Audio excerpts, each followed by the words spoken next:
있었던 거거든요. 그래서 다윗에게 주셨던 귀한 것들에 대해서 은혜를 나누며 5번째 시간 그 본문을 다시 한번 교독하시고 마지막 절 합독하는 걸로 하겠습니다. 제가 먼저 신약성경 사도행전 15장 6절 받들어 봉독함으로 교독해 올립니다.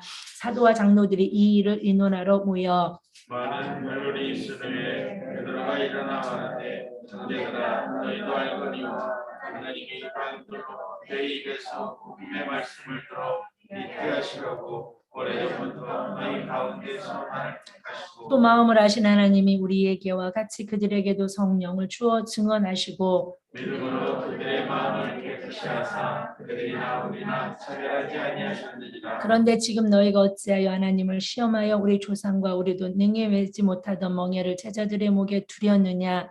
그러나 우리는 그들이 우리와 동일하게 주 예수의 은혜로 구원받는 줄을 믿노라 하니라. 온 무리가 가만히 있어 바나바와 바울이 하나님께서 자기들로 말미암아 이방인 중에서 행하신 표적과 기사에 관하여 말하는 것을 듣더니 말을 마침에 야고보가 대답하여 이르되 형제들아 내 말을 들으라. 하나님이 처음으로 이방인 중에서 자기의 이름을 위할 백성을 취하시려고 그들을 돌보신 것을 시몬이 말하였으니 선지자들의 말씀이 그와 일치하도다.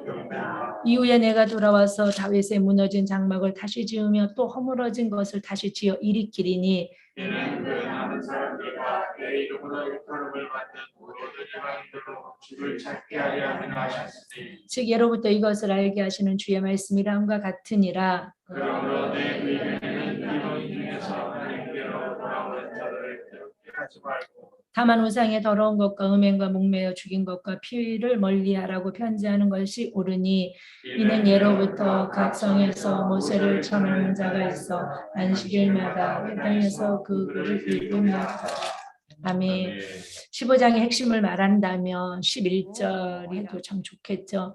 우리는 그들이 우리와 동일하게 그러니까 이방인들 유대 정통 이방인들 정통 유대인이 아니고 이방인들 우리와 동일하게 유대교에 있었던 개종한 그 유대인들과 동일하게 어떻게 구원을 받는지를 우리가 믿어야 되는데 어떻게 구원을 받는다고 믿어야 되나요? 주 예수의 은혜로 구원을 받는다는 거. 아멘. 그러니까 은혜로 구원을 받는 거예요. 자, 구원의 조건이 있어요, 없어요? 조건이 없어요. 구원의 조건을 제시하는 데가 이단이에요. 구원의 조건을 제시한다면 이단이라는 거예요. 그러니까 여기를 본다면 안디옥 교회나 바울 목사님이 자꾸 맨날 나이 많으신데 바울 해갖고 바울 목사님께서 세워놓은 교회에 침입해서 슬그머니 들어와서 진짜 슬그머니 들어와요. 이단자들은요. 그래서 우리도 긴장하잖아요. 새로운 분이 오시면 막 혹시나 신천지에서 막 이렇게 오지 않았나 이렇게 하는 거. 근데 누가 와도 막 그렇게 신천지처럼 막 헌금하고 막 예배 드려주는 분이 없는 거 보니까 이단은 잘 우리 교회를 못 들어오는 것 같아요. 이단과 기존 교회 성도들의 차이점이 그런 문제예요.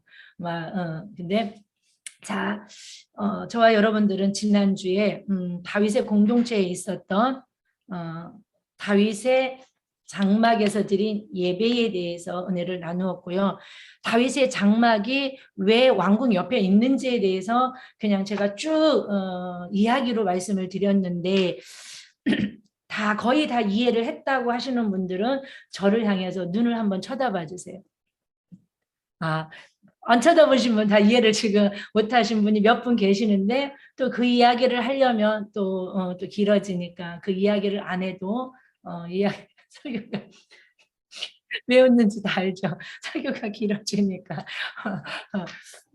이 즈음에 말 나온 김에 저도 짧게 하려고 무진 애를 써요. 근데 여러분들도 무슨 애를 쓰셔야 되냐면 은혜 바꿔야 돼. 우리 목사님 잘 안 고쳐지나 보다. 그냥 우리 목사님에게 주신 특별한 그냥 은혜인가 보다. 내 스타일은 굵고 짧은 게 내 스타일인데 목사님 스타일은 아닌가 보다라고 좀 마음을 접으시고 이 설교의 긴 거에 대해서 조금 너무 마음 이렇게 버거워하지 마셨으면 전 좋겠어요. 저도 애를 써요. 진짜 막 지우고 다 안 해요. 진짜 3분의 1은 다 지우고 해서 그 정도 끝나는 거예요. 근데 뭔가를 하나 하려면 역사적인 배경도 이야기해드리고 싶고 여기에 관여해서 좀 폭넓게 하나락도 좀 알려드리고 싶은데 그것을 짧고 굵게 하는 그런 기술이 저한테도 부족하니까 또 그렇겠죠. 그래서 여러분들도 그냥 은혜 받기를 좀 애써주시고 저도 여러분들이 그렇게 원하는 짧고 굵은 설교를 언젠가는 할 수 있는 소망을 가지고 애쓰는 중이니까 그래서 너무 감사한 게 목사님 설교가 짧다고 하시는 분도 계셔서 희한하신 분도 계세요. 몇 분 계세요. 여러분 제가 만든 말이 아니에요. 아멘. 아유, 아멘 하신 분들은 그런 분들이라고 착한 분들이에요. 참 감사합니다. 이 시간도 이 설교를 통하여 각자 주신 은혜가 참 달라요. 이 다윗의 장막의 이 말씀을 가지고 레마의 말씀으로 받아서 지금도 24시간 공동체에 예배를 드리는 그런 선교 단체도 있고 그런 교회 공동체도 있어요. 그분들은 이 본문을 레마로 받으셔서 그렇게 똑같이 다윗의 장막의 예배, 그래서 레위 지파가 또 다윗의 장막에 이런 사역자들이 생기는 거예요. 이 시간에도 여러분들이 말씀을 들으면서 레마의 말씀으로 받을 수 있는 은혜가 있으셔야 돼요. 지식으로 받아서 자기도 죽고 남도 죽이면 안 돼요. 바리새인들과 서기관들이 왜 다 망한 자가 되었어요? 너무 많이 아는데 그 말씀이 성령의 은혜 가운데 깨달아져서 레마의 말씀이 돼. 성경대로 오신 예수님을 성경대로 죽으시고 성경대로 부활하신 그 말씀을 다 아는데 구약에 정말 얼마나 많이 예수님에 대해서 어떻게 태어나실지 어디에 태어나실지 누구에게 태어나실지 언제 죽으실지 어떤 사역을 하실지 구약에 다 나와 있어요. 아멘이십니까? 뼈를 어떻게 뼈를 꺾기 그 옷은 어떻게 될 것이며 다 예수님이 십자가에서 무슨 말 하실 것까지도 구약에 다 나와 있는데 구약에 정통한 서기관들 바리새인들 제사장들의 손에 의해서 예수님은 돌아가셨어요. 여러분 성경 많이 알아야 되는 줄 믿습니다.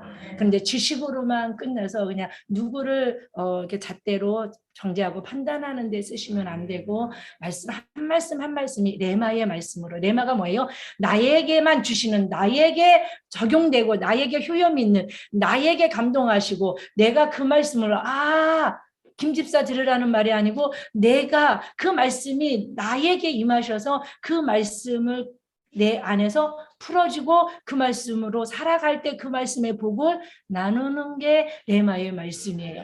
이 시간 여러분들이 다른 거에 염두에 마시고 오늘도 말씀을 통하여 하나님 한 말씀이라도 나에게 레마의 말씀으로 임하셔서 그 말씀이 내게 복으로 풀어져서 내가 잘못된 것이 있다라면 합당하지 않는 것들이 있다라면 정말 하나님 보시기에 아름다운 성도의 모습으로 다듬어지고 만들어지고 깎여지고 세워지는 말씀을 통해 영적 수술이 되는 그런 은혜가 있기를 바라면서 기도하는 마음으로 들었으면 좋겠습니다. 자, 예루살렘 종교회의가 왜 일어났는지에 대해서 우리가 지난주에 은혜를 나눴습니다. 개종한 바리새파 중 그러니까 바리새인들인데 개종한 거예요. 교회 안에 들어왔어요. 근데 교회 안에서 들어보니까 자기들이 보기에는 엉망인 거예요. 막 뜨댕이, 의댕이, 막 찐득이가 아니고 막 다 돌아가고 막 다 구원받았다고 난리를 피는 거예요. 그래서 보니까 자기들은 주 예수 그리스도를 통하여 은혜로 구원받았다는 거예요. 근데 보니까 신앙생활은 자기들이 보니까 형식도 없고 율법 절차도 모르고 막 이러는 거예요. 그러니까 그들은 예루살렘에서 파송된 것처럼 해서 안디옥 교회뿐만이 아니고 갈라디아에 있는 아시아 지역의 전부는 아니지만 여기에 바울이 갈라디아서를 편지를 보낸 핵심의 메시지도 그거예요. 구원은 오직 예수를 믿는 믿음으로 받았다라는 핵심 메시지를 보내게 된 이유도 배경에 보면 이런 배경이 있어요. 바울 목사님이 세운 선교사님이 이방인 전도에 미쳐서 그는요. 이방인 전도에 미친 사람이에요. 아멘. 성경을 안 읽었군요. 읽었는데 못 깨달으셨거나. 바울은요. 자기가 저주를 받아 나 지옥 갈 테니까 내 동족을 구원해달라. 그러고 하나님의 큰 그림을 깨달았더니 내 동족 유대인들이 구원받기 위해서는 이방인의 구원의 수가 차야 되는 거예요. 그래야 그 구원의 물줄기가 다시 어디로? 이스라엘로. 그것을 깨달으니까 그러니까 자기의 동족의 구원을 위해서 내가 저주를 받을지라도 내 동족을 구원하기를 바라는 그 마음으로 하나님 말씀으로 큰 그림을 봤더니 이방인 선교가 먼저 우선인 거야. 그래서 그는요 자기의 동족을 사랑하는 그 믿음 때문에 이방인 선교에 미친 선교사예요. 네, 미친 거예요. 미쳤다는 건 뭐예요? 그거 외에는 아무것도 먹는 거, 입는 거, 뭐 다 누리는 거, 그는 다 배설물로 다 뒤로 나오는 걸로 다 버려요. 근데 우리는 예수 믿으면서 그거 다 바울이 버린 거 달라고 뭐해요? 기도하는데 또 작정 기도도 해. 그거 달라고. 우리는 참 복의 개념을 잘 정립하시며 나아가는 은혜도 있었으면 참 좋겠습니다. 자, 바리새파들이 뭐라고 하냐면 그렇게 은혜로 구원받아서 아유 그런 거 아니야. 널 봐도 구원받은 백성 같으냐? 네 맘대로 막 아니야. 하나님의 율법을 백당히 지켜야 되고 할례를 받아야 돼라는 다른 복음. 다른 복음이 뭐예요? 이단이에요. 그들에게 이야기하고 있음으로 말미암아 점점 그 은혜로 구원받은 사람들을 힘들게 하는 거예요. 우리 조상들도 매보지 못한 그들도 짊어지지 못했던 율법의 멍에를 자꾸 지라고 하는 거예요. 그래서 율법은 지키라고 하는 것이 아니고 깨달으라고. 뭘 깨달으라고요? 내가 죄인인 걸 깨달으라고 주신 것이 율법이에요. 아멘이시죠? 그래서 율법은 하나님의 법은 구원받을 조건으로 주신 것이 아니고 구원받은 하나님의 백성이 거룩하게 이 땅에서 살기 위한 지침서예요. 아멘. 왜냐하면 아기가 태어나자마자 어른 노릇 못하잖아요. 엄마가 가리키고 먹이고 교훈하고 양육하고 그렇죠? 튼튼하게 자랄 수 있도록 그것처럼 그래서 하나님은 구원해 놓으시고 율법을 주셨어요. 그렇죠? 홍해를 통하여 구원해 놓으시고 출애굽을 통하여 구원해 놓으시고 시내산에서 너는 내 백성이야. 내가 구원했어. 그러면서 말씀을 주시는 거예요. 십계명도 주시고 613개의 벌칙과 율례를 주시는 거예요. 이거 기억하셔야 돼요. 구원의 조건을 제시하는 교는 무슨 1단이다, 2단이다? 2단이에요. 이렇게 해야 구원 받습니다. 축복하고는 달라요, 구원은요.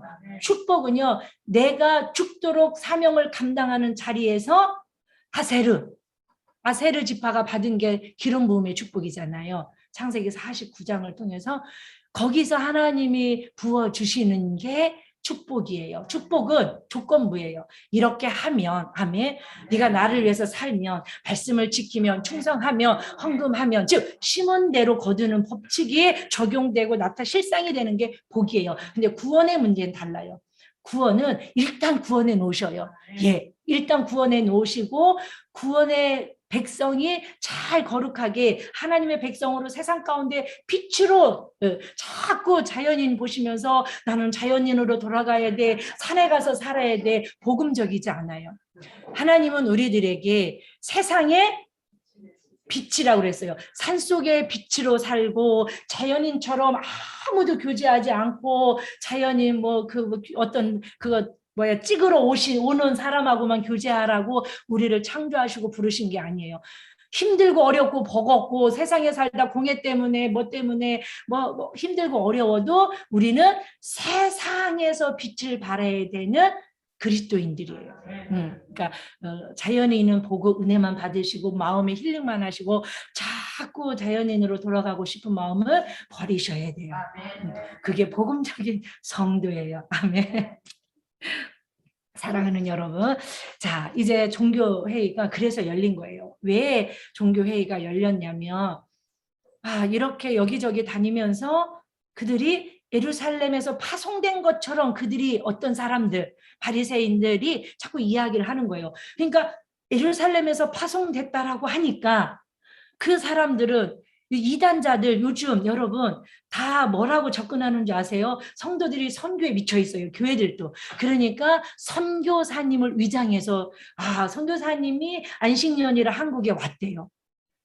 그래서 옛날에 어느 집사님 은혜도 우리 교회 잘 받고 막 너무 사모하고 막 그러는데 예배를 끝나고 가게를 가요. 왜 가냐니까 어느 선교사님이 안식년이라 한국에 나와서 특별히 자기한테 성경 공부를 시킨대요. 그래갖고 성경 공부를 가서 하겠다는 거예요. 철회를 끝나고 깜짝 놀랐어요. 근데 며칠 있다 얘기해요. 목사님 그들이 자꾸 하나님께 효도를 하라는 말을 쓴대요.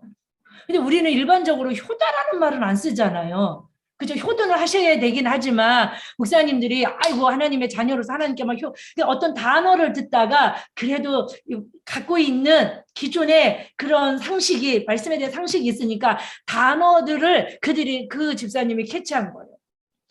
그래서 이제 빠져나오기도 했는데 자 이들이 지금 1차 선교가 끝난 상태고 여기저기 교회들이 지금 예루살렘 교회도 보여지는 건물의 교회가 아니에요. 가정교회들이에요. 이 시대는 다. 아멘? 예루살렘 교회라니까 엄청 큰 순복음 같은 교회 이런 교회가 절대 아니고 다 가정교회예요. 근데 그래도 예루살렘 본부에서 파송되어서 온 것처럼 이런 복음 할례를 받아야 돼, 율법을 지켜야 돼, 그것이 마땅해, 그래야 구원 받아야 돼 라고 말하니까 그들이요 구원론이 흔들리기 시작하는 거예요. 여러분 가장 기초적으로 성도들에겐 구원론이 필요한 줄 믿습니다. 구원을 어떻게 받아야 되는지, 내가 구원을 어떻게 받았는지가, 그래서 구원의 투구를 쓰셔야 돼요. 누가 와서 뭐라고 해도 나는 주 예수 그리스도를 통하여 복음이 뭐예요? 예수가 그리스도, 예수가 십자가에서 내 죄의 문제를 다 완불, 데텔레, 스타일 다 이루셨다라는 걸 믿는 그 믿음으로 구원을 받았는데 그 믿음도 아만 하나님이 그 믿음을 내게 주셨기 때문에 그 믿음을 구원받을 만한 그 믿음을 내게 주시고 그 믿음을 보시고 야, 네 믿음이다 인쳐주시고 그렇죠? 아브라함의 믿음을 보시고 아브라함의 믿음이 어디 있겠어요? 하나님이 여호와를 믿는 그 믿음을 그에게 주시고 그 믿음을 네 믿음이라고 인정해 주시고 그리고 하나님의 구원의 은혜를 베풀어 주셨다는 것. 절대적인 주권 속에서 우리는 구원을 받았어요. 내가 복음을 듣고 온 것 같지만 나중에 보니까 그것이 뭐예요? 하나님의 은혜였고 전적인 주권 속에서 내가 받은 구원이었다라는 걸 깨달아요. 근데 이들이 십자가의 복음과 더불어 함께 이런 어떤 행위론 그리고 또 할례, 그 율법을 마땅히 지켜야 되는 이런 것들 때문에 교회들이 혼미해지기 시작하고 흔들리기 시작했어요. 자기들도 헷갈리는 거예요. 이 선교사가 와서 이런 말하고 저 선교사가 와서. 그래서 저도 목사님을 세우고 어떤 성도를 세운다 할지라도 성령이 허락하시면 안수 집사도 전 세워요. 아멘. 근데 성령이 허락하시지 않으면 이상한 말할 것 같은 느낌을 성령이 주시면 정말 그래서 저랑 이게 틀어진 목사님도 계세요. 왜 안 세우냐는 거예요. 무료로 해주겠다는 거예요. 그래서 한국에서 여성교 헌신 예배를 500회 갖고 어쩌고 그래서 목사님 저희는 교회가 부족해서 못 세웁니다. 그래도 나중에는 나보고 교만하다고 그러고 그래서 내가 본색을 결국은 드러내. 좋을 때는 여러분들의 본색을 몰라요. 운전대에 앉아보시든지 피차 안 좋은 일을 함께 겪어보면 가족이든 공동체든 그 사람의 본색이 나와요.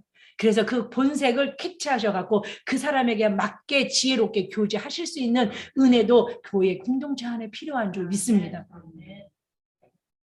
그래서 이 선교사 저 선교사 와서 왔다고 하니까 파송됐으니까 선교사죠. 그러니까 세웠더니 엉뚱한 말을 하는 거예요. 그래서 안 되겠다. 그래서 바울과 바나바를 안디옥에서 예루살렘으로 어떻게 해요? 올려보내는 거예요. 종교 회의하고 구원론에 대해서 교리적으로 교리화를 시켜서 가지고 왔으면 좋겠습니다. 그래야 이방인들이 교회에 들어오는 데 있어서 이들이 헷갈리지 않고 흔들리지 않고 이들이 정말 어떤 구원론에 대해서 정립이 있을 겁니다. 라고 다시 예루살렘으로 가서 종교회의를 했고 종교회의의 결론을 야고보 의장이 예수님 동생이 아니에요. 야고보서를 쓴 야고보가 이제 여기 의장인 거예요. 빵빵빵 판결문을 내리는데 자기의 의견인 것처럼 성령이 내게 주신 그 감동을 막 이렇게 강조하고 명령하듯이 말하는 것이 아니라 그가 겸손하게 이렇게 말하는 그 모습을 보면서 결론이 뭐냐면 은혜로 구원을 받았고 마지막 때 하나님께서 이방인 선교, 열방의 선교를 위해서 하나님이 아모스에게 말씀하신 것처럼 무너졌던 다윗의 장막이 이렇게 세워지는 그 모습을 통해서 하나님께서 보면 16절에 보면 이후에 내가 돌아와서 그쵸 예수 그리스도가 이 땅에 오심으로 말미암아 다시 오면 다윗의 무너진 장막을 다시 지으며 허물어진 것을 다시 일으키리니, 다윗의 허물어지고 무너진 장막을 다시 회복시키면, 자, 이 다윗의 장막의 회복은 다윗의 왕권의 회복일 수도 있고요. 또 더 나아가 다윗의 장막에서 드렸던, 즉 다윗의 공동체가 드렸던 예배의 회복이라고 볼 수도 있습니다. 그리고 또 아까 서두에 말씀드린 것처럼 이 말씀을 여러분들이 레마 각자에게 또 다른 은혜로 주실 수도 있는 줄 믿습니다. 그래서 이걸 레마로 받은 분들이 24시간 깨어서 찬양하고 기도하는 레이지파와 또 다윗의 장막에 사역단들이 세워지는, 이분들은 이 말씀을 자기들에게 주신 이 시대에 맞는 레마의 말씀으로 받아서 그런 사역으로 풀어나가는 거예요. 그런데 허물어지고 무너졌던 다윗의 장막을 짓고 다시 일으켜 세우는데, 그 이유는 그 남은 사람들, 내 이름으로 일컬음을 받는 모든 이방인들로 주를 찾게 하기 위함이라는 거예요. 즉 교회들이, 마지막 때 교회들이 다윗 공동체에서 드렸던 다윗 장막의 예배가 회복되면 자연스럽게 가족이, 이웃이, 주변의 많은 자들이 주를 찾아올 수 있게 된다는 거예요. 아멘이시죠? 그러면서 예수 십자가 복음만이 진리, 참 진리, 다른 길은 없다라는 것을 교리화시켜서 정립시켜지는 이 종교회의를 볼 수 있습니다. 그러니까 종교회의의 결론은 사도행전 4장 12절이에요. 영상으로 한번 볼게요. 시작. 다른 이로서는 구원을 받을 천하 사람 중에 구원을 받을 만한 다른 이름을 우리에게 주신 적이, 아멘, 아멘. 이것 때문에 이걸 교리화시키고 이것을 정립시키기 위해서 이들은요, 사실은요, 피 터지게 2절을 보면, 15장 2절을 보면 바울과 바나바가 그들 사이에 적지 아니한 다툼과 변론이, 바나바는 착하고 온유한 사람이에요. 성령으로 충만한 사람이에요. 그러니까 이렇게 비유해서 좀 죄송한데 박 권사님이 피 터지게 싸우고 있는 중이에요. 한 번도 싸운 거 본 적 없죠. 바나바가 그런 사람인데 지금 진리에 대해서는 바나바가 뭐 하고 있는 거예요? 원문에 보면 심한 다툼과 변론이 피 터지게 뭐 하고 있는 거예요? 싸우고 있는 거예요. 무슨 문제로? 진리의 문제로. 아멘. 아무리 온유하고 아무리 착하고 아무리 성품이 좋아도 여러분, 영적인 거, 진리에 대해서는 피 터지게 싸우실 수 있는, 양보하시면 안 돼요. 뭐는? 진리는. 자리, 신호, 이런 것들, 썩어서 없어지고 생명이 아닌 것들과 다투지 마시고, 한번 이 땅의 육신의 것들 때문에 진짜 피 터지게 막 삿대질하면서 막 피 떼쓰면서 싸우지 마시고 진리에 관한 거, 아멘. 영적인 거, 죽고 사느냐고 하는 거. 내가 좀 손해보면 어떻습니까? 내 자존심 상하고 무시당하면 어떻습니까? 예, 어떻습니까?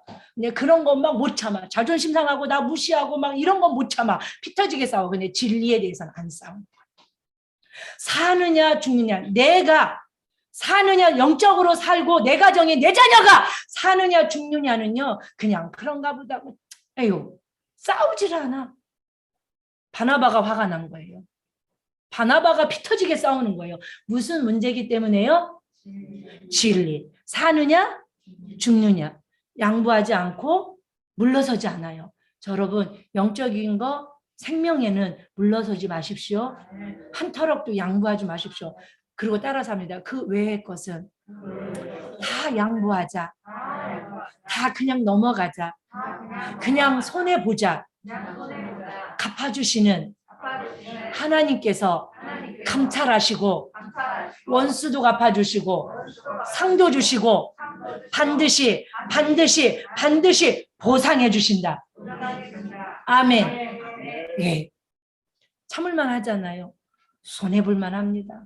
그래서요, 착한 일, 착한, 성경에서 말하는 착한 일은요, 손해보는 거예요. 그리스도이기 때문에. 그 영혼, 우리는 화평의 사도의 직분을 가지고 이 땅에 살아가는 자들인 줄 믿습니다. 그래서 구원론을 교리화시키기 위하여 모였고 다퉈서 결국은 주 예수의 은혜로 구원받는다라는 오직 구원은 복음, 예수, 하나님의 절대적인 은혜로 구원받았다라는 것을 어떻게 합니까? 쾅쾅쾅 결론이 난 종교회의예요.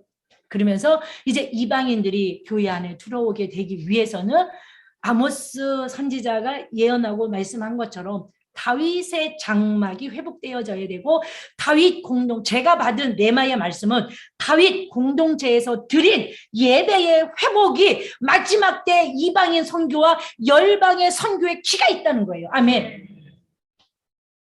교회가 교회답기 위해서는 교회를 통하여 내 남편이, 내 가족이, 내 이웃이, 내 친족이, 족속과 민족과 열방이 구원하기 위해서는 다윗 시대에 다윗이 드렸던 그 예배가 회복되면 열방의 구원에 이르기까지 하나님의 구원 역사가 이루어질 수 있다라는 것을 저는 레마로 받았고, 그 레마로 받은 말씀을 오늘 저와 여러분들이 나누고 있는 거예요. 아멘. 기독교의 최고의 가치를 여러분들은 뭐라고 생각하십니까?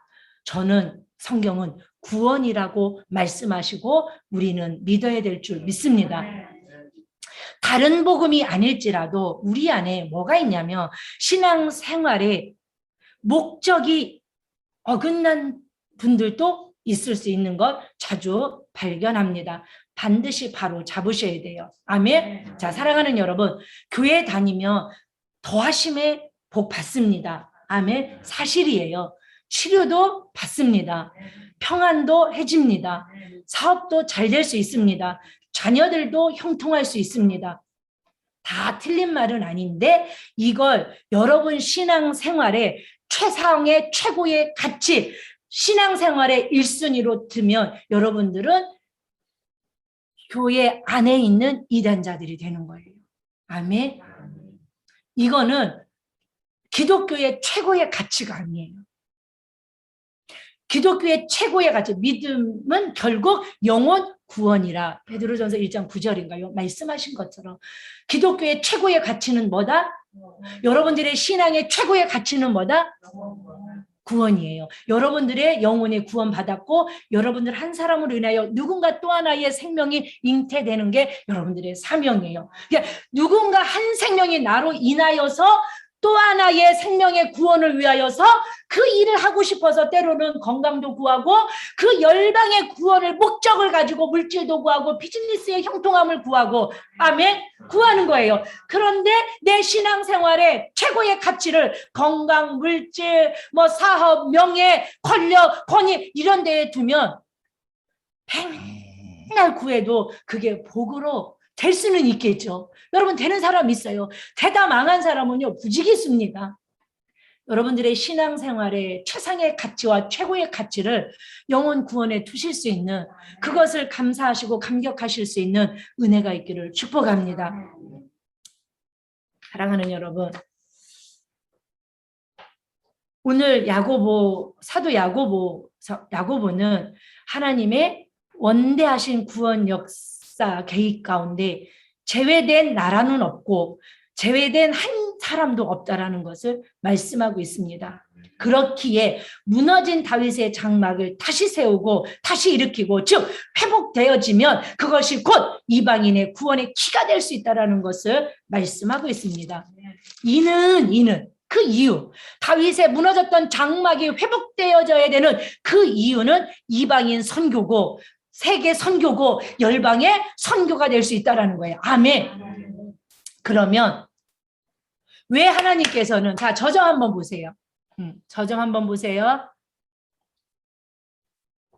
저점 한번 보세요. 하나 둘 셋. 자 사진 한번 찍겠습니다. 위쪽부터 저를 한번 보세요. 눈 마주세요. 하나 둘 셋. 네. 자 이쪽도 저를 한번 보세요. 저를 한번 보세요. 하나 둘 셋. 아이고 센스 있습니다. 감사합니다. 자 중요해. 여기부터 중요해.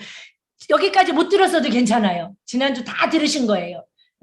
그러니까 속으로 그러니까 목사님 설교가 길죠 라고 하지 마시고 또 듣게 하신 이유도 또 이유가 있겠죠. 자, 왜 하나님께서는 아모스의 선지자의 말씀을 야고보가 인용하면서 다윗의 장막에 대해서 다윗의 공동체에서 드렸던 예배를 그리워하고 그것을 일으켜 세우셔서 회복시키셔서 이방인의 선교의 키로 삼으셨을까?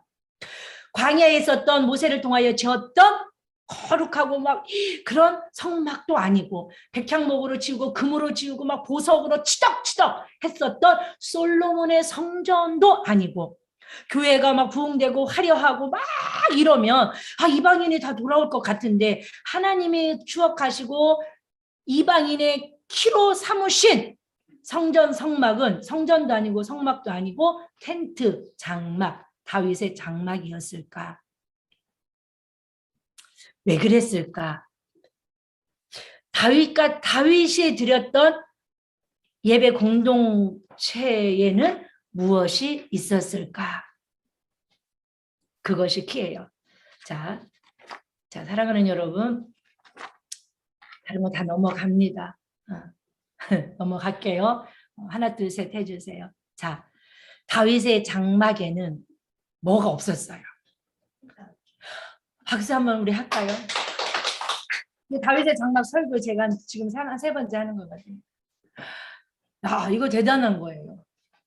이거 깨닫는 거 대단한 거예요. 기억하고 있다는 거. 우리 함께 은혜 받을. 여러분들도 다 아는데 그냥 선뜻 얘기 안 나오는 거 알아요. 응. 자, 출애굽기 26장 33절에 화면에 나와요. 휘장에 대해서 여러분 잘 생각해 보시고 한번 시작. 드린 후에 얘를 그 휘장 들여놓으라. 그 휘장이 너희를 위하여 성소와 지성소로 구분하리라. 자, 성막을 기억하셔야 돼요. 성막을 기억하셔야 돼요. 광야에 가면 성막이 있고 또 뭐가 있어요? 동쪽 문이 있고 번제단이 있고 물두멍이 있고 떡상이 있고 금촛대가 있고 분향단이 있고 휘장이 있고 법궤가 있고 지성소. 아멘. 기억나세요? 자, 보세요. 성막을 아셔야 오늘 핵심을 딱 여기서 잘 알아듣고 안 졸고 여러분 아멘 잘하면 금방 끝날 수 있어요. 이제 다 왔거든요. 제가 앞에 다 뺐어요. 성막의 구조. 자, 3개만 기억하세요. 밖에 뜰 있죠. 여기 앞에가 문이죠. 동쪽 문. 그렇죠. 동쪽 문이 있고 그다음에 들어가면 뜰이 있어요. 그 번제단에서 그 물두멍을 지나서 들어가면 뭐가 있어요? 성소가 있죠. 그 성소 안에는 떡상과 금촛대와 분향단이 있죠. 그리고 그 뒤에가 아니요. 아직 넘기지 마세요. 그리고 그 뒤에가 지성소가 있죠. 지성소에 뭐가 있어요? 법궤가 있죠. 자, 요까지 기억하셔야 돼요. 성소에는 3가지가 있어요. 뭐가 있어요? 떡상과 금촛대와 금향단이 있죠. 향단 불 피는 거. 그렇죠? 그리고 그 뒤에 지성소에는 법궤가 있죠. 그거 기억하셔야 되는데 그 다음 그림 한번 보여주세요. 자, 성소에서 제사장이 지금 금촛대가 있고 저 뒤에 뭐가 있어요? 떡상이 있고 뭐 앞에 서 있어요? 제사장은 분향단에 서 있죠. 분향단 앞에 있는 게 뭘까요? 휘장이에요. 자, 휘장 뒤에 뭐가 있어요? 법궤가 있는 거죠. 이걸 기억하셔야 돼요. 그래서 출애굽기 26장 33절을 보니까 휘장을 만들어. 원래 휘장은 2개예요. 뭐냐면 그 성소로 들어갈 때도 문이 없고 휘장이에요. 휘장을 열거나 뭐 이렇게 들치거나 해서 들어가면 여기 지금 작은 성소가 있는 거예요. 성소로 들어갈 때도 휘장이 있어요. 근데 여기서 말하는 휘장은 그 휘장이 아니고 성소와 지성소를 구분해 놓은 저 휘장이에요. 아멘?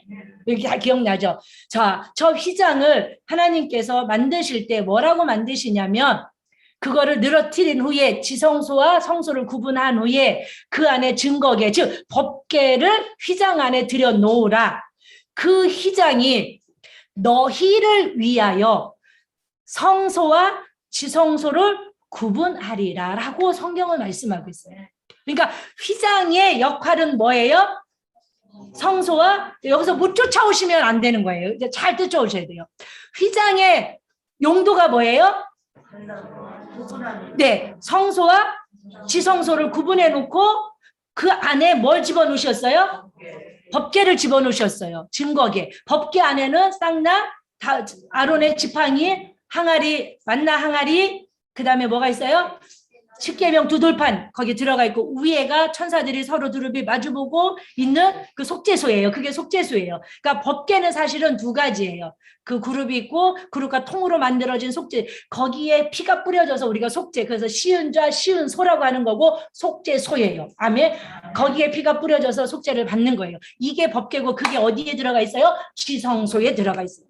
오늘 다 못해도 차근차근 여러분들이 다윗에게 공동체, 다윗의 교회에 없었던 것이 휘장이에요. 자, 그래서 성소는 거룩한 곳이에요. 지성소는 거룩한 곳 중에 거룩한 곳이 지성소예요. 왜 그러냐면 지성소에는 법궤가 있고 그 속죄소가 있는데 하나님의 임재는 그 법궤 위에 그 속죄소에 임하는 거예요. 아멘. 하나님의 영광의 임재. 그러니까 하나님의 법궤는 가장 강력한 용도가 뭐냐면 하나님의 영광의 임재의 상징이 법궤예요. 자, 물어봅니다. 구약에는 아직 예수 그리스도가 오지 않았기 때문에 온전한 구원의 역사가 이루어지지 않았어요. 왜냐하면 거기서 구약에 구원받은 사람이 지옥 갔다는 것이 아니고 예수 그리스도를 통하여 온전의 구원을 완성시키시고 이 땅에 오셨고 구약에서는 임시적인 거예요. 예수의 피가 아니고 짐승의 피로 속죄함을 받아서 하나님께서 구원의 은혜를 베풀어 주신 것이 뭐예요? 구약의 구속사의 은혜예요. 자, 그런데 휘장을 가로막혀서 지금 지성소를 들어갈 수 없어요. 이것은 뭐냐면 휘장은 너희를 위하여 성소와 지성소를 구분해 놓으셨다라는 이유가 뭐냐면 지성소에 있는 하나님의 영광의 임재의 상징인 법궤를 사람이 보면 뭐 하는 거예요? 즉사해요. 죽어요. 그래서 제사장의 옷을 보면 제사장 밑에 뭐가 달려있어요? 방울이 달려있고 7월 10일 대속죄일에 이스라엘의 전 국민적인 속죄일에 피를 받아서 대제사장이 1년에 한 번 지성소에 들어가 속죄소에 그 피를 뿌려서 이스라엘의 전체 한 민족의 구원의 그 은혜를 베품을 받을 때 대제사장이 들어갈 때 그냥 들어가지 않아요. 다리에 뭘 묶어요? 끈을 묶어요. 끈을 묶어갖고 들어가서 사역을 해요. 그럼 막 그거 할 때도 분향단에 막 뽕뽕뽕 연기를 막 한 다음에 지성소가 그 영광의 임재가 상징에 그 연기가 가득할 때 대제사장이 지성소로 들어가서 피 받은 거를 뿌려서 이스라엘의 전체 속죄를 이루는. 그런데 대제사장이 들어갔는데 움직이면 무슨 소리가 나갔어요? 방울이 달렸으니까. 그쵸? 고양이 방울을 달아놓은 것, 꼬리에 방울 달아놓은 것처럼 우리 담비 꼬리에 방울 달아봐요. 딸랑딸랑딸랑 장로님 쫓아다니고 엄마 쫓아가 방방 타고. 근데 소리가 없어. 그러면 직사한 거예요. 죽은 거예요. 그럼 아무도 못 들어가잖아요. 그 시체를 어떻게 꺼내야 돼요? 끈을. 그만큼 하나님의 영광을 보면 죽는 시대예요. 뭐가요? 구약이요. 그래서 하나님이 누구를 위해서 휘장을 만드신 거예요? 너희를 위해서. 죄인인, 누구나 죄인이잖아요. 아멘. 누구나 죄인. 뭐 오늘 회개했다고 여러분 나가면서 예배를 드리면서도 회개에 참여기도 했는데도 예배를 드리면서도 우리 안에 뭐가 올라와요? 죄성이 있기 때문에 막 올라와서 우리는 누구나 막 죄를 질 수밖에 없어요. 너희를 위하여 하나님의 휘장을 만들어 놓으셨어요. 사랑하는 여러분, 첫 번째 이 땅의 휘장은요. 창세기 3장 24절에 있는 바로 하나님께서 창세기 3장은 인류에게 첫 죄가 저질러진 곳이죠. 그래서 창세기 3장은요.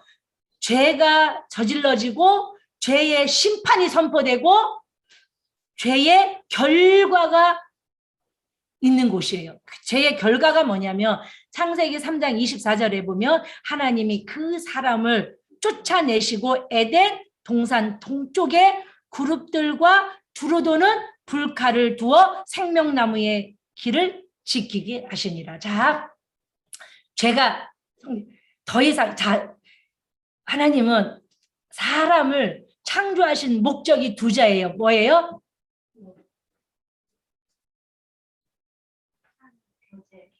아멘. 교제예요. 잃어버리시면 안 돼요.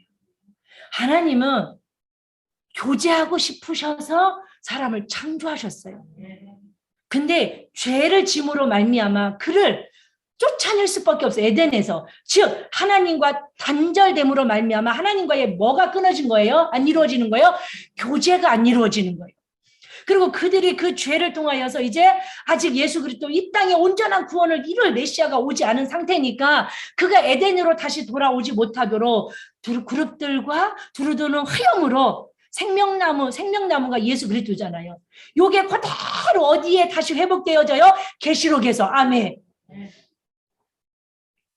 온전한 회복의 역사가 계시록을 통해 이루어지는 줄 믿습니다. 그래서 휘장은 뭐냐면 죄인을 죽을까봐 하나님께서 죄인을 보호하시려고 만들어 놓으신 보호막이에요. 우리 어떻게 될까봐. 그러니까 그거 뭐예요? 그게 휘장이에요. 하나님의 영광을 보면 죽을까봐. 아직 죄인이니까 죄의 문제가 해결되지 않았으니까. 그래서 휘장은 우리를 위하여 만들어 놓으신 하나님의 보호막이에요. 자, 그럼 물어볼게요. 이 휘장을 하나님이 기뻐하시는 걸까요? 안타까워하시는 걸까요? 휘장이 있었으면 좋겠어요? 하나님 생각에 휘장이 좀 없었으면 좋겠어요? 없었으면 좋겠죠. 왜요? 휘장이 없어야 이 사람과 내가 뭐하니까? 교제할 수 있으니까. 자, 히브리서 10장 19절로 20절 보겠습니다. 앞에 띄었어요. 자, 그래서 하나님이 휘장을 찢어버리셔요. 시작. 예수의 피를 힘입어 성소에 들어갈 담력을 얻어. 자, 여기 성소는 뭐 어떤 성소일까요? 우리가 아까 본 그 성소죠. 그런데 그 성소에 더 들어가면 지성소에 들어갈 담력을 얻었대요. 그게 20절에 그게 왜 지성소인지 20절에서 말씀하고 시작. 그 위하여 휘장 가운데 열어놓으신 새로운 살 길이요 휘장은 곧 그의 육체니라. 아멘이시죠? 하나님은 예수 그리스도를 통하여서 휘장을 찢어버리셨어요. 위로부터 아래까지. 마태복음 7장 27장 50절로 51절을 보면 예수님이 데텔레스타 죄로 인하여서 너희들이 겪는 모든 문제는 다 해결되었다. 내가 데텔레스타에 다 이루어 놓았다. 크게 소리 지르시고 숨을 거두시더니 휘장이 성전의 휘장이 그때 성전이 있었으니까 휘장이 위로부터 아래로 찢어지는데 그 휘장은 예수 그리스도의 십자가의 죽으심이라고 성경은 말씀하고 있는 줄 믿습니다. 자, 결론이 뭐냐면 다윗의 공동체에는 휘장이 없었어요. 근데 지금은 신약이에요? 구약이에요? 구약시대예요. 구약시대인데 다윗은 예배를 드리면서 휘장을 아예 만들지도 않았어요. 그러면 이 다윗의 휘장이 없다라는 것은 뭐냐면 하나님의 거룩한 임재가 그 속에 임하여도 사람이 누구도 한 사람도 죽지 않을 수 있는 하나님의 영광으로 충만한 온전한 구원의 역사가 성취되는 구약의 유일한 곳이에요. 아멘이시죠? 하나님은 죄로 인하여 휘장을 그래서 에덴에서는 그렇게 두루두는 불칼로 그룹으로 휘장을 쳐서 하나님께 나오지 못하도록 해서 하나님과 알콩달콩 에덴을 거닐시면서 주님과 교제하는 게 끊어진 거예요. 그래서 그걸로 휘장을 하셨고 또 시내산에 보니까 뭐로 휘장을 쳐놓으셔서 이스라엘 백성이 하나님 못 보게 만들었냐면 가마 온기 가마에서 연기가 뽕뽕뽕뽕 나듯이 빽빽한 구름으로 하나님의 존재 영광을 가리워 놓으심으로 말미암아 이스라엘 백성들이 죽음을 면하도록 휘장을 쳐 놓으셨어요. 성막을 지어서는 휘장, 보는 휘장, 성전에서도 휘장이 있었다는 거예요. 누구를 위해서? 우리 죽을까 봐, 우리 살리기. 그런데 하나님은 우리랑 너무 교제하고 싶으신 거예요. 왜요? 나를 구원하시고 나를 창조하신 목적이 뭐니까? 자, 다시 한번 물어볼게요. 나를 창조하시고 나를 구원하시고 나를 부르신 목적이 뭐예요? 교제예요. 알콩달콩 교제하고 싶어요. 하나님 나라에 그래서 백성 되고 그래서 하나님 나라의 자녀가 됐는데 가장 연합의 상태가 부부의 상태예요. 그래서 하나님은 우리의 관계를 부부로 말씀하시고 부부로 비유하고 계세요. 이스라엘 백성들에게 나는 너의 남편이야. 내가 너를 사왔어. 아멘. 우리는 그리스도의 신부야. 바울이 뭐라고 그래요? 이방인들을 전도하면서 나는 너희를 예수 그리스도의 신부로 중매하는 중매장이라고 말해요. 우리는 이 중매를 통해서 그리스도의 신부가 되었어요. 어떻게 살으라고? 알콩달콩 사랑하며 지지고 볶으며 함께 먹고 마시며 그렇게 살으라고 우리를 부르셨던 거예요. 알아서 합니다. 이 은혜를 다윗이 받았다. 다윗은 구약 한복판에서 예배자의 복을 받았는데 여러분 이 다윗 공동체에서 드렸던 예배는요 다 찾아보지는 못하지만 여러분들이 다 기억하시는 게 뭐냐면 33년 동안 365일 24시간 멈추지 않는 예배를 드렸어요. 무슨 예배요? 찬양 예배. 형식이 없어요. 여러분 지금요 우리가 예배 드리면서 복음송 하는 거 합동층 목사님이 들으시면요 난리 나요. 예배 시간에 무슨 예수 나의 왕을 부르냐고. 예. 한 목사님이 어떤 목사님 돌아가셔갖고 거기 담임 목사님으로 내는 청빙받아서 갔는데요 예배를 다 뜯어 고친 거예요. 어디 감히 예배 시간에 찬송가 안 부르고 복음성을 부르냐고요. 난리 나요. 어떤 교회는요 피아노 못 옮기고 강제상 못 올라오고요 현수막 강제상에 못 닿고요 이미 히브리서 10장 다 뭐예요? 찢어 놓으셔서 여기 들어와서 신발 신고 춤추셔도 돼요. 아 우리 이제 춤춰야 되는데 코로나가 끝나요. 얼른 여기 와서 막춤을 우리 또 막 볼 수 있는데 이분 날 여기 신발 신고 올라오셔도 돼요. 다 찢어졌어요. 당신의 육체 십자가의 죽으심으로 휘장 열어놓으셨어요. 아멘. 휘장이 없다라는 것이 뭐냐면 하나님의 강력한 임재의 제한이 없다라는 거예요. 아멘. 그러니까 마지막 때 하나님이 원하시는 다윗 공동체에서 드린 진짜 예배는 뭐냐면 형식도 예배법 프로그램 시스템이 아니에요. 제한 없이 하나님의 임재를 경험하는 예배예요. 찬양하다 하나님의 임재를 경험하고 기도하다 말씀을 듣다 하나님의 임재를 경험하는 예배. 훌륭한 교회, 훌륭한 설교, 좋은 음향 시스템, 뛰어난 프로그램 좋습니다. 도움 받을 수 있습니다. 맞아요. 그런데 가면요 설교도 더 잘 되고요 여기 사는 것보다요 훨씬 좋아요. 아멘도 막 잘해주고요 조는 자도 별로 없고요 딴짓하지도 않고요 도움을 받을 수 있어요. 옆에서 막 아멘 아멘 하니까 막 덩달아. 그런데 그게 우선이 아니라는 거예요.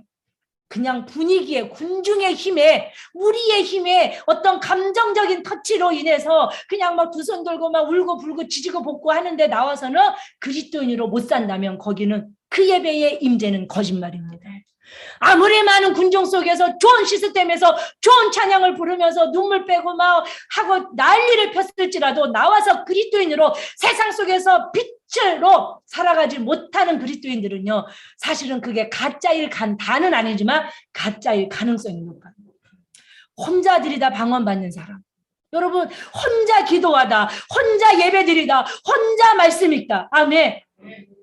우리 루디아 권사님이 왜 내 거를 맨날 들어서 성경을 목사님 근데 왜 거기서 밑도 끝도 없이 울어요? 라고 물어보세요. 내 걸 들어 내 거 듣지 말라고. 그냥 나 혼자 창세기를 읽다 그냥 아브라함의 인생이 그냥 야곱의 인생이 또 요셉의 은혜가 뭐해지는 거예요? 그냥 내게 그냥 임재되는 거예요. 하나님의 은혜가. 또 커피도 맞고 커피 내려놓는 소리도 난대요. 막 커피잔 내려놓는 소리, 우는 소리, 코 푸는 소리.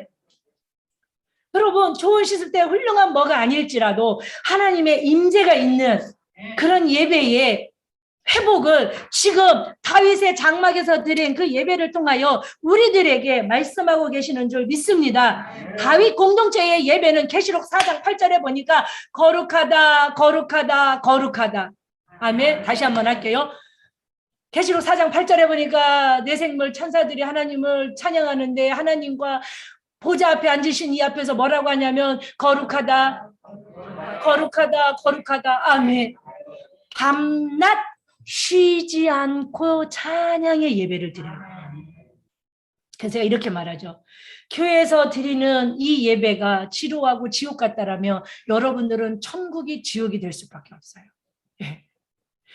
여러분들이 예배를 드리면서 어디서 누구 어떤 예배를 드릴지라도 하나님과의 1대1의 만남, 어떤 형편없는 설교를 들을지라도 주님이 나를 찾아오셔서 주여 말씀하옵소서 주의 종이 듣겠나이다 레마의 말씀으로 나를 찾아오셔서 내게 기름 부으시고 하나님의 영광의 임재를 경험하면 그 경험한 자가 세상에 나가서 어떻게 살아요? 빛으로 사는 거예요. 아멘. 이사야 60장 1절 3절을 우리 큰 소리로 읽습니다. 시작.